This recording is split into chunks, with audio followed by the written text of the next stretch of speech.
Welcome back to NewsX World. I'm Megha Sharma and you're watching Focal Length, where we get you a briefing of topics from across the world.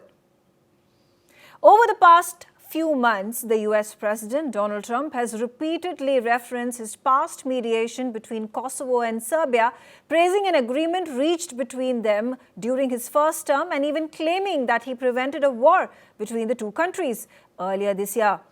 These remarks have raised eyebrows in Balkans since the region has recently not been a priority for either the United States of America or the European Union. Does Trump's sudden attention signal a renewed US focus on the region? Now, there are clear reasons for continued US engagement in a region that is helped shape for the past 35 years. Ongoing disputes in the Balkans provide Russia with opportunities to play spoilsport in NATO's neighborhood and fragment the markets and trade routes that affect US investments. And importantly, the demand for US involvement remains strong in the region, especially in Kosovo, where mistrust in EU's ability to manage major security challenges such as Kosovo-Serbia relations run deep. Joining me today on the show is Kosovo's Deputy Minister at the Ministry of Foreign Affairs and Diaspora, Kreshnik Ahmeti.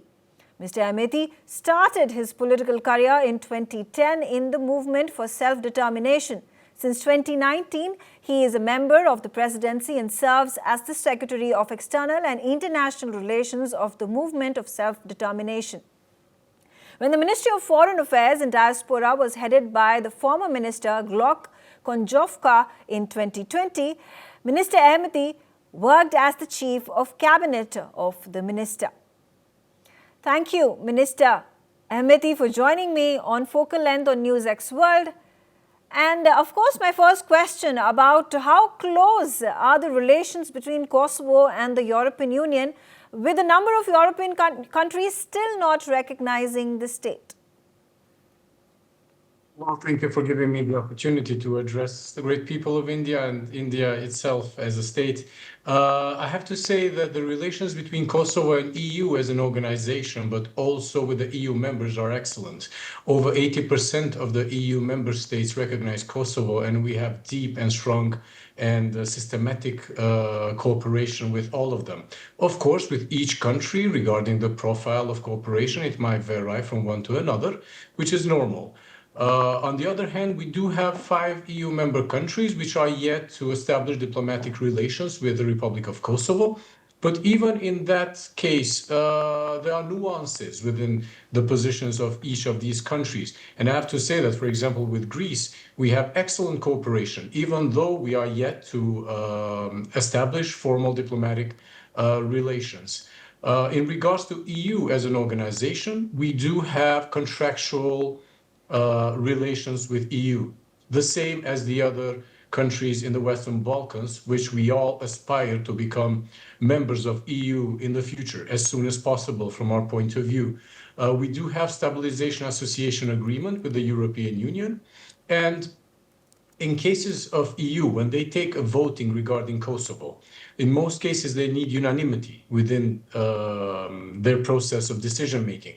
In the case of stabilization association agreement, but also the lifting of the visa regime in the Schengen zone for Kosovo, there has been unanimity. Even though there are countries, as I mentioned, this less than 20% of the members of EU, which are yet to establish diplomatic relations with us. Right, but what according to you has ended up stalling Kosovo's candidature into the European Union? We have worked a lot in harmonizing our legislation with the EU acquis. We are a relatively young country, established as a state. We declared independence in 2008. So all of our legislation has been put at first instance being in harmony with the EU acquis, so the legal framework of the European Union. So we stand really good. We are one of the most democratic countries in the Western Balkans, and we do really well in a number of indexes, such as civic liberties, political rights, economic developments, minority rights, and as such, we have applied for EU membership over 2 years ago. and we are lobbying now to initiate the process. We do understand that the case of Kosovo, for a number of countries, which are small in numbers within EU, might be a bit sensitive. But I have to say that when we talk about multilateralism, when we talk about international organizations, regional organizations, it does not mean that you're establishing diplomatic relations with a country if you support that country's integration or membership into one or another international organizations. We have the case of Greece, for example, which I mentioned that we are yet to establish formal diplomatic relations, but Greece has supported Kosovo's membership in a number of international organizations in the past. So I believe firmly, it is my conviction, that in the future we will become members of European Union because we chose not to have other alternatives. So all the region of the Western Balkans sees its future within European Union, and it would not make sense to have one country out of it. Okay. Talking about the relations between Kosovo and United States of America, and of course, the Trump administration's repeated attempts and to some success having been able to build this agreement for a peace deal, for a ceasefire. How well do you think have things shaped up for Kosovo since the signing of the Washington Agreement during the first term of the US President Donald Trump? Yes, during the first term, by the end of the first term of President Trump, it was in 4th of September 2020, when our previous prime minister in a previous government signed an agreement, commitment towards Washington, so to say, because it wasn't a bilateral agreement between us and Serbia, to normalize economic relations in a path towards also full normalization of relations between Kosovo and Serbia. We have implemented that part of the agreement, of the commitment, which we took. For example, we have already, since then, we have reciprocal recognition with Israel. We have an embassy in Israel. It was one of our commitments to have contracts only with safe companies regarding 5G, which we did. It was one of our commitments to diversify energy resources, which we're doing even now. And our strategy in energy is established and drafted in cooperation with US agencies. We have worked a lot regarding missing people from our last war with Serbia, when we gained liberty and independence 9 years after that war. We, as Albanians, still have over 1,600 missing persons. And we have called on Serbia to open its confidential archive of its army in order to identify and share with us the location of these, what we suppose will be mass graves where our people were put. We had a joint statement between our Prime Minister and President of Serbia in 2nd of May 2023 regarding this issue. We have done our part. We're waiting and calling on Serbia to do its part also.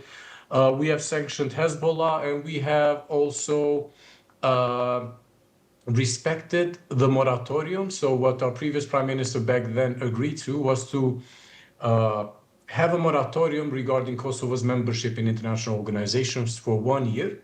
So we have done that. After that year, we have continued integration into international organizations, while on the other hand, Serbia has not implemented its part of the commitments. So that has helped. As you can see, there were reciprocal benefits for us and also for US in regards to stability, because as you know, US has its troops in Kosovo. And the current position of the second term of President Trump regarding the pursuit of peace in the world is also having a positive impact in Kosovo. We have been a target of Serbia's attacks in a number of times in recent years.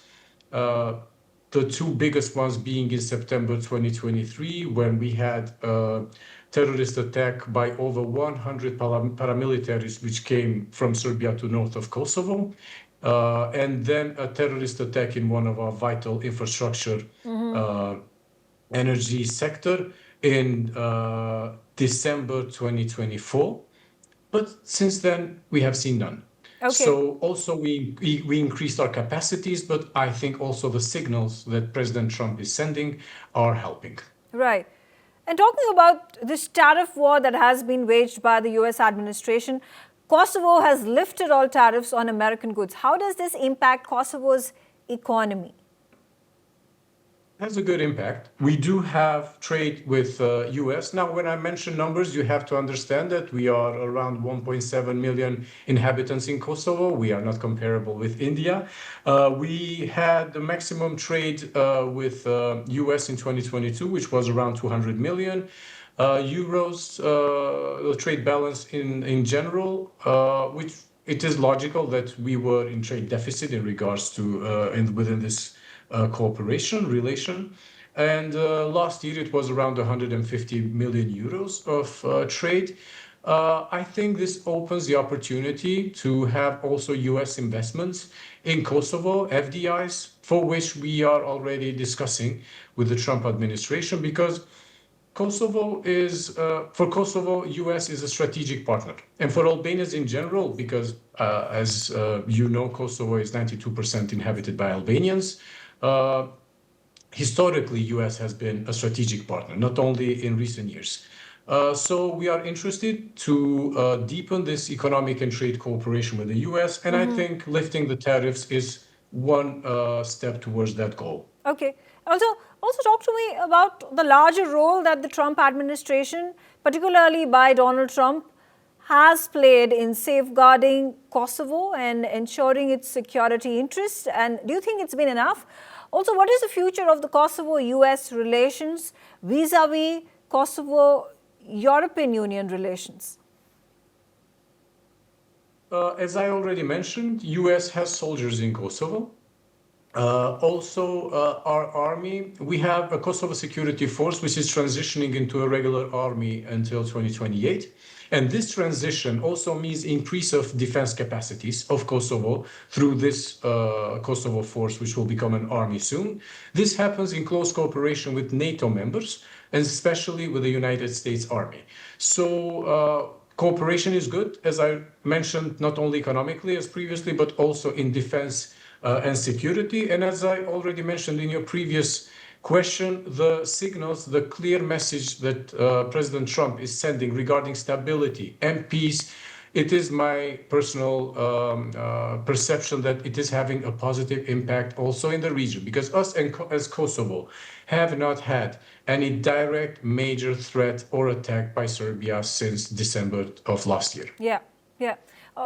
Talking about trade relations that Kosovo is trying to build, there have been, in fact, a lot of attempts that have been, you have also made. You made a trip to the ASEAN nations. There was that visit in Malaysia, in Singapore. You spoke to your counterparts in all these countries in trying to build these trade ties with these countries. How important does it become for Kosovo to elevate its trade and bilateral relations with other countries, and particularly the focus on ASEAN? For every country is really important. And we have a principle in foreign policy that we want to create friends and have cooperation. And with the current and future friends, we will find the best way to have this cooperation, which will be reciprocally beneficial for the two countries.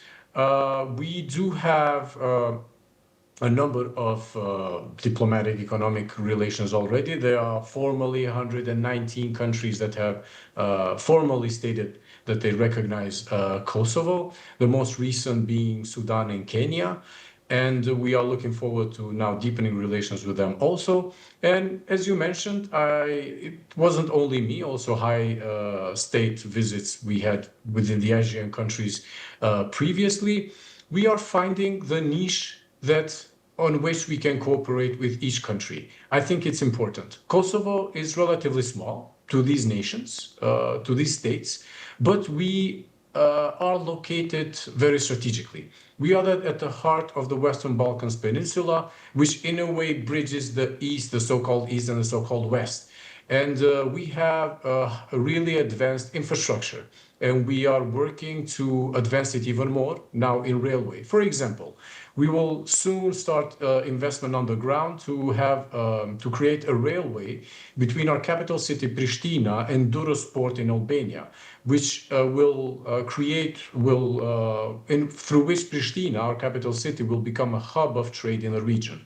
So there are a number of advantages for countries to cooperate economically with Kosovo. We have a really young population. Average age is around 33, 34 years old.